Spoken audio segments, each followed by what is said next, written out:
talk lang to aking kaibigan. Bakit pag wala ka na ako yung nilapitan? Pero pag ako'y isa malabong masamahan, busy daw kasi siya, busy sa mga gawahan. Kunwari di ko alam, ako'y bulag-bulagan sa mga nangyari at mga kaganapan. Kala niya ako isang taong tanga lang, maisip ako di ako basta-basta lang. Sawa na talaga ako, peking kaibigan, peking na kunwari tunay siya na kaibigan.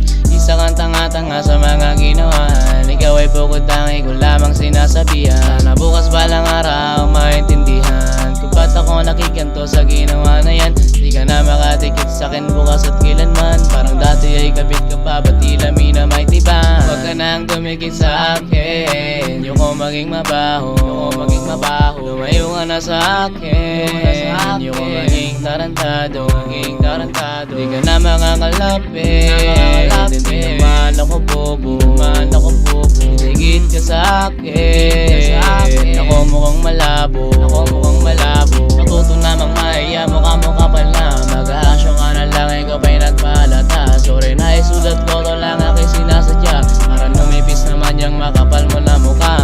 Okay ganito, meron ka bang sinabi sa'kin? Naiwas ang peking kaibigan na kaibiganin.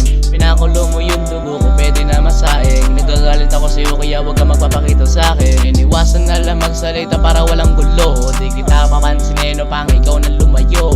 Ayoko tumikit sa mga katulad mong bobo. Lumayo ka sa'kin, ayoko maging mabaho. Ako ay totoo, ngunit ako ay iyong niloko. Mabuti ako, ngunit ako ay iyong kinago. Di ako tanga para pagmukain mong bobo. Di ka na makakalapit sa'kin, ako malabo. Tira lang makahanap ng kaibigang totoo, ngunit meron ka na nga kaso inahayan mo. Matutong alagaan kaibigan, pakisamahan mo upang mas lumawak, mas magkaintindihan kayo. Huwag ka nang dumikit sa akin, ayoko maging mabaho. Lumayo ka na sa akin, ayoko maging tarantado. Di ka na makakalapit sa akin, di naman ako bobo. Didikit ka sa akin, ako mukhang malabong.